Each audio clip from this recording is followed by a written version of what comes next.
नमस्कार दोस्तों। क्या आप जानते हैं कि दुनिया में एक ऐसा पौधा भी है जिसे मिरेकल ट्री यानी चमत्कारी वृक्ष कहा जाता है।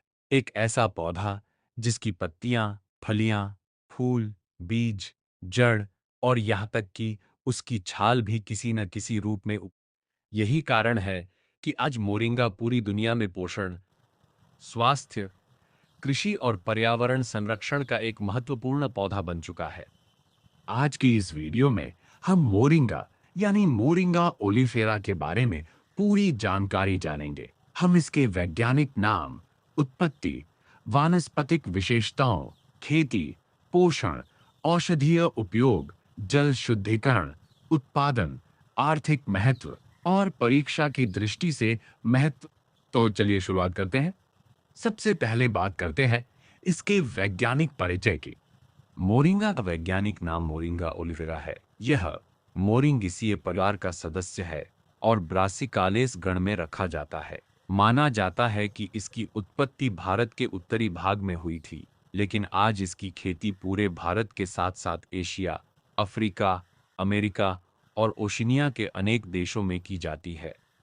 अंग्रेजी में इसे ड्रमस्टिक ट्री कहा जाता है क्योंकि इसकी फलियां लंबी और ड्रमस्टिक जैसी दिखाई देती हैं। इसकी जड़ों का स्वाद हॉर्सरेडिश जैसा होने के कारण इसे हॉर्सरेडिश ट्री भी कहा जाता है, जबकि इसके बीजों से निकलने वाले तेल के कारण इसे बेन ट्री के नाम से भी जाना जाता है। भारत के विभिन्न राज्यों में इसे सहजन, मुनगा और सजना जैसे स्थानीय नामों से भी जाना जाता है। अब प्रश्न आता है कि मोरिंगा इतना लोकप्रिय क्यों है? इसका सबसे बड़ा कारण इसकी बहुपयोगिता है। यह केवल एक सब्जी देने वाला वृक्ष नहीं है, बल्कि एक पौष्टिक खाद्य स्रोत, औषधीय पौधा, पशु चारा, जैविक कृषि का सहायक, जल शुद्धिकरण का प्राकृतिक साधन और बीजों से तेल प्राप्त करने वाला। यही कारण है कि इसे ट्री ऑफ लाइफ और मिरेकल ट्री जैसे नाम दिए जाते हैं। अब इसके वानस्पतिक स्वरूप को समझते हैं। मोरिंगा एक तेजी से बढ़ने वाला पर्णपाती वृक्ष है। सामान्यतः इसकी ऊंचाई 10 से 12 मीटर तक पहुंच सकती है। इसका तना लगभग 46 सेंटीमीटर तक मोटा हो सकता है। इसकी छाल हल्के सफेद या धूसर रंग की होती है, जबकि नई शाखाएं हरे सफेद या हल्के बैंगनी रंग की दिख। इसकी शाखाएं कोमल और नीचे की ओर झुकी हुई होती है, जिससे वृक्ष का आकार काफी आकर्षक दिखाई देता है। इसके पत्ते त्रिपंखीय अर्थात ट्रिपिनेट होते हैं। यही पत्तियां मोरिंगा का सबसे पौष्टिक भाग मानी जाती हैं। इनमें प्रोटीन, विटामिन, खनिज तत्व तथा अनेक जैव सक्रिय यौगिक पाए जाते हैं। इन्हें ताजी सब्जी के रूप में भी खाया जाता है और सुखाकर पाउडर भी बनाया जाता है। अब फूलों की बात करें तो मोरिंगा के फूल हल्के पीले सफेद रंग के, अत्यंत सुगंधित तथा उभयलिंगी होते हैं। सामान्यतः रोपण के लगभग 6 महीने बाद पौधे में फूल आना प्रारंभ हो जाता है। यदि जलवायु अनुकूल हो तो वर्ष में 2 बार या कई क्षेत्रों में पूरे वर्ष। इसके फल लंबे, पतले तथा त्रिकोणीय कैप्सूल होते हैं, जिन्हें हम सामान्य भाषा में ड्रमस्टिक कहते हैं। इनकी लंबाई लगभग 20 से 45 सेंटीमीटर तक हो सकती है। प्रत्येक फल के अंदर गोल आकार के गहरे भूरे रंग के बीज पाए जाते हैं, जिन पर 3 पतले पंख जैसी संरचनाएं होती हैं। यही संरचनाएं बीजों को हवा और पानी के माध्यम से दूर तक फैलने में सहायता करती हैं। अब जानते हैं कि मोरिंगा की खेती किन परिस्थितियों में सबसे अच्छी होती है। मोरिंगा मुख्यतः उष्णकटिबंधीय और उपोष्णकटिबंधीय क्षेत्रों का पौधा है। यह गर्म जलवायु को पसंद करता है तथा हल्के सूखे की स्थिति को भी आसानी से सहन कर सकता है। यह समुद्र तल से लगभग 2000 मीटर तक की ऊंचाई वाले क्षेत्रों में उगाया, जहां वार्षिक वर्षा कम होती है। वहां पत्तियों के अधिक उत्पादन के लिए सिंचाई की आवश्यकता पड़ती है। मिट्टी की बात करें तो मोरिंगा लगभग सभी प्रकार की मिट्टियों में उग सकता है, लेकिन अच्छी जल निकासी वाली बलुई दोमट या दोमट मिट्टी इसके लिए सबसे उपयुक्त मानी जाती है। मिट्टी का पीएच लगभग 5 से 9 के बीच उपयुक्त रहता है। जलभराव इसकी जड़ों के लिए हानिकारक होता है, क्योंकि ऐसी स्थिति में जड़ गलन की समस्या उत्पन्न हो सकती है। यदि भारत की बात करें, तो मोरिंगा उत्पादन में भारत विश्व का सबसे बड़ा उत्पादक देश माना जाता है। देश में तमिलनाडु इसका प्रमुख उत्पादक राज्य है। इसके बाद आंध्र प्रदेश और कर्नाटक का स्थान आता है। अब समझते हैं कि इसकी खेती कैसे की जाती है और अधिक उत्पादन प्राप्त करने के लिए किन बातों का ध्यान रखना चाहिए। सबसे पहले बात करते हैं प्रवर्धन यानी प्रोपोगेशन की। मोरिंगा का प्रवर्धन मुख्यतः दो तरीकों से किया जाता है। पहला बीज द्वारा और दूसरा कटिंग द्वारा। यदि बीज से पौधे तैयार की जाएं, तो इनके अंकुरण की क्षमता बहुत अच्छी होती है और अच्छी जल निकासी वाली मिट्टी में लगभग पूरे वर्ष बीज बोए जा सकते हैं। दूसरी विधि है कटिंग द्वारा प्रवर्धन। इसमें लगभग 1 मीटर लंबी तथा कम से कम 4 सेंटीमीटर मोटी स्वस्थ शाखा को लेकर सीधे खेत में लगाया जाता है। इस विधि से तैयार पौधे जल्दी वृद्धि करते हैं और शीघ्र उत्पादन देना शुरू। अब खेत की तैयारी की बात करते हैं। मोरिंगा की खेती में भूमि की गहरी जुताई की आवश्यकता सामान्यतः नहीं होती। जहां पौधों की संख्या कम रखी जाती है, वहां गड्ढे खोदकर उनमें अच्छी मिट्टी भरकर पौधे लगाए जाते हैं। इससे जड़ों का विकास बेहतर होता है और मिट्टी का कटाव भी कम होता है। गड्ढों की गहराई लगभग 30 से 50 सेंटीमीटर तथा चौड़ाई 20 से 40 सेंटीमीटर उपयुक्त मानी जाती है। रोपण से पहले खेत को खरपतवार मुक्त रखना आवश्यक होता है, ताकि प्रारंभिक वृद्धि प्रभावित न हो। अब सिंचाई की बात करें। मोरिंगा एक सूखा सहन करने वाला पौधा है, इसलिए इसे अन्य फसलों की तुलना में कम पानी की आवश्यकता होती है। जहां पर्याप्त वर्षा होती है, वहां अतिरिक्त सिंचाई की जरूरत बहुत कम पड़ती है। लेकिन यदि उद्देश्य अधिक मात्रा में पत्तियों का उत्पादन करना हो और वर्षा 800 मिलीमीटर से कम हो, तो समय समय पर सिंचाई करने से उत्पादन में उल्लेखनीय वृद्धि होती है। जल भराव से हमेशा बचना चाहिए, क्योंकि इससे जड़ों में सड़न की समस्या उत्पन्न हो सकती है। अब पोषण प्रबंधन की बात करते हैं। यद्यपि मोरिंगा कम उपजाऊ भूमि में भी उग सकता है, लेकिन व्यावसायिक खेती में संतुलित पोषण देने से फलियों और पत्तियों का उत्पादन काफी बढ़ जाता है। अच्छी सड़ी हुई गोबर की खाद तथा आवश्यकतानुसार उर्वरकों के प्रयोग से पौधों की वृद्धि तेज होती है और शाखाओं की संख्या भी अधिक बनती है। अब एक महत्वपूर्ण कृषि क्रिया है छटाई यानी प्रूनिंग। व्यावसायिक खेती में मोरिंगा के पौधों की नियमित छटाई की याद आती है। सामान्यतः पौधों को लगभग 1 से 2 मीटर की ऊंचाई पर काट दिया जाता है। इससे नई शाखाएं अधिक निकलती हैं, फलियों की संख्या बढ़ती है और पत्तियों की तुड़ाई भी यही कारण है कि आधुनिक मोरिंगा उत्पादन में प्रूनिंग को अत्यंत महत्वपूर्ण माना जाता है। अब बात करते हैं फूल और फल बनने की।